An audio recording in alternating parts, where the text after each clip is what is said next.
Day marker, Quiet Place Part 2 review, guys. Let's get right to it. Action! What's going on, guys? I'm Ryan D. Ryan 680. I'm Angela, that Kelly Ange. And this is Alamo City Movie Talk, guys. Let's get right to it. A Quiet Place Part 2, guys. Review, here it comes. Hope y'all ready for this. Let's get to it. What's going on, guys? Once again, I'm Ryan D. Ryan 680. I'm Angela, that Kelly Ange. And this is Alamo City Movie Talk. Movie Talk for movie fans, guys. You bring the movie world right into your ears, devices. Thank you for making us a part of your day. Let's get right to it, Angela. We have a lot to say about this movie here. And first off, I do want to say it's real refreshing to be back in the theater once again, feeling almost normal. So that's a huge blessing, a huge, just a lot of good feeling out of there, a lot of good positive vibes out of there. And yeah, I'll say that right off the bat. So going into this movie, John Krasinski actually came out and said, just was saying like it's awesome because this is the theater experience here, and we all get to share this special moment here at the beginning of this film. It's not really a spoiler because it's not in the movie per se.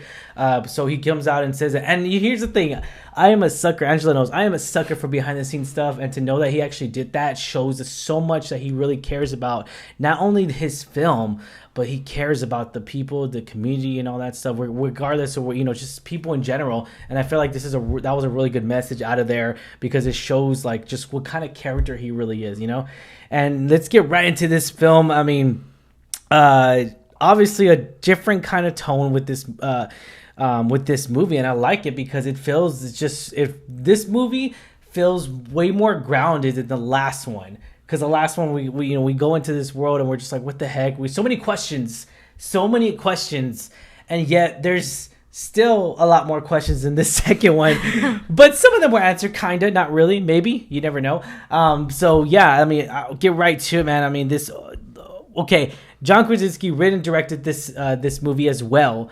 So knowing that he actually stayed with this project, knowing that he stuck to it, even though, I mean, spoiler alert, if you haven't seen the last movie, he died in the last one. So, I mean, obviously, but just to know that he's still part of it strongly. I mean, his wife's in here. So just knowing that, it really sheds so much light into his character, how great of a person, individual he is.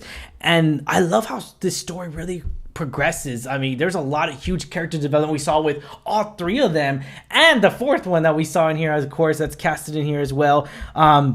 Knowing that we got so much, there's a lot of character development. Would you feel out of this movie, right? Yeah, so I would say, first off, I appreciate your pun at the beginning. There's a lot to say about this movie. Yeah. Puns.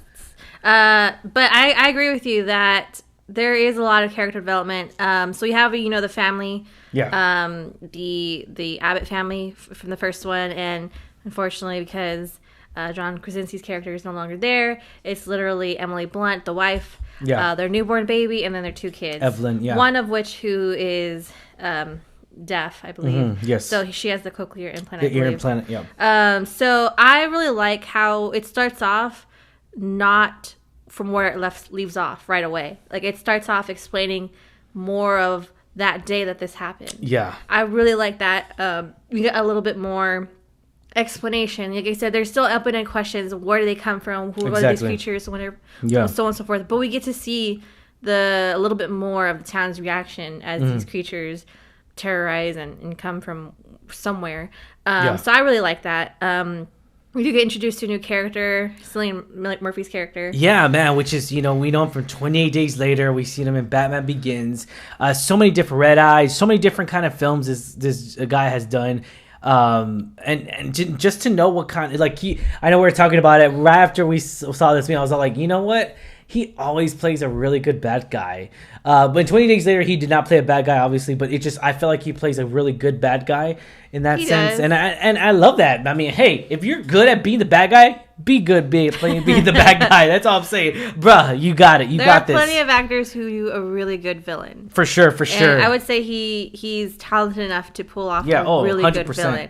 So I liked seeing his character in this. Dude, he added so much in this mixture of recipe, so to speak, because I like to talk movies when we're baking a cake, right? Adding this recipe into it just really, really, really adds that flavor, that good hidden flavor here that I really, because again, it's like one of those things to where if you add a character and you expect us to care, it wouldn't feel that way whatsoever. It felt natural. It felt very story grounded, and I love that because I felt like this movie wasn't forced, and I say that with nothing but just real positive vibes out of there, because it's just like, it doesn't feel forced. This story is still it does have a little interpretation of it. Does leave it open ended, so we'll say that.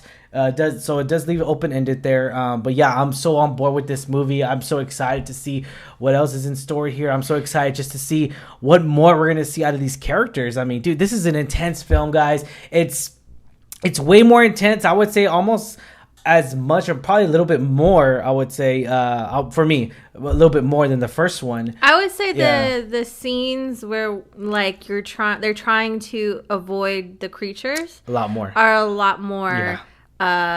Like I felt like I was holding my breath while they were maneuvering. I was biting my trying nails. not to make a sound in a lot of the scenes, and that's just really great acting from everyone, even the kids. Yes, I think especially the kids. Especially the kids. Noah and feel for them. Millicent, I believe their names. So they were phenomenal. Yeah, I loved all of the cast. I like how we see more people. So I know, like, we have this understanding that not a lot of people have survived. Yeah. When the creatures have come, so I like how we get to see what's beyond this home that they've been inhabiting. Yes. They have to leave this home, unfortunately, and where do they go? I really like how we see what's beyond that. Yes.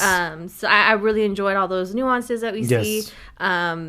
Super apocalyptic. Yeah, for sure. A lot of story here, I would say, to tell, and it went by so quick. An hour and 37 minutes doesn't even feel like it at all, because you're so into this movie, you're so into the situations with them, because you care for all these characters. Yes. You really do. You start caring for every single one of these characters, and you're just like, hope they make it. Oh my god, like you're just freaking out, and you're just freaking out with them, but you can't say it because you're in a theater and it's so quiet.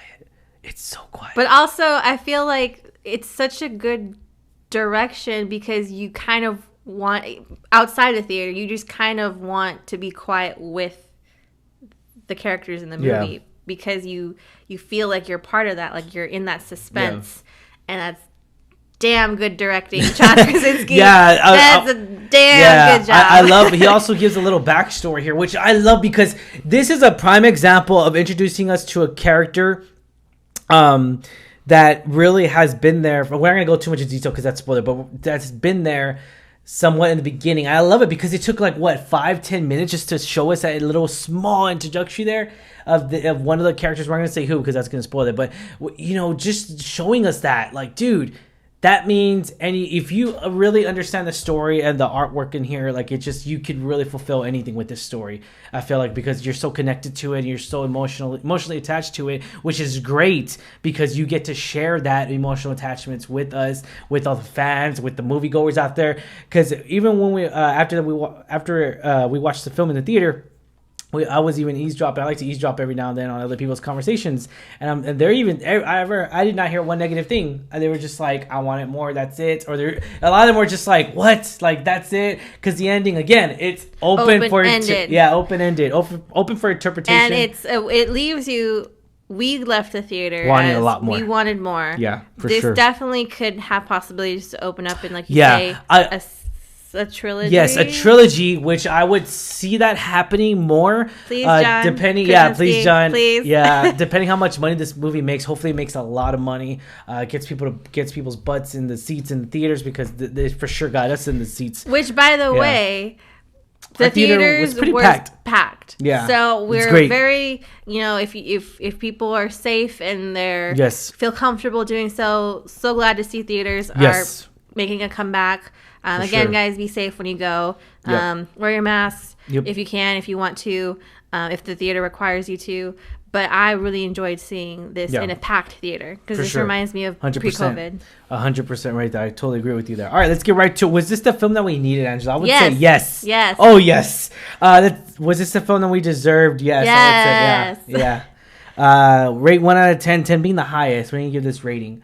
Knowing that it was written and directed by John, and how much of a part he really took in here, because I feel like he really wanted to tell a story, and there was a story to tell here, and I feel like he was so ready to tell this story, and just to know how concentrated he really was in this project, and you know how much direction, because this story was very well directed. I can't wait. Come on, Marvel or DC Comics, or give him a freaking superhero movie. Give him a shot, you guys. Give him a shot. He would do phenomenal in filmmaking. I mean, he's already doing a phenomenal job in filmmaking, but as far as comic book movies. So rating 1 out of 10, 10 being the highest. I'm going to have to give this an 8.5 rating. I will match you on that. I will give it an 8.5 as well. Okay. Because I agree with you. The directing was phenomenal. Yeah. The story was really great. Yeah. Cast was beautiful, phenomenal. Yeah. All of them, every single one of the characters were so great. So I gotta agree with you. I can't see myself in a sense. In the back, I know we're talking about off camera. Right after the movie, I was all like, man, was this filmed like during COVID? Because a lot of the scenes, it makes sense. Like, it would make total sense, guys. I was all like, this was filmed probably during COVID in that sense. I could be totally wrong, guys. I'm just spitballing there. Totally wrong, but it seems if you know the answer, I'll comment down below. Yeah. For sure. Alamo City Movie Talk does recommend this movie, guys. Be sure to check this out on a theater near you, guys, because it's only in theaters.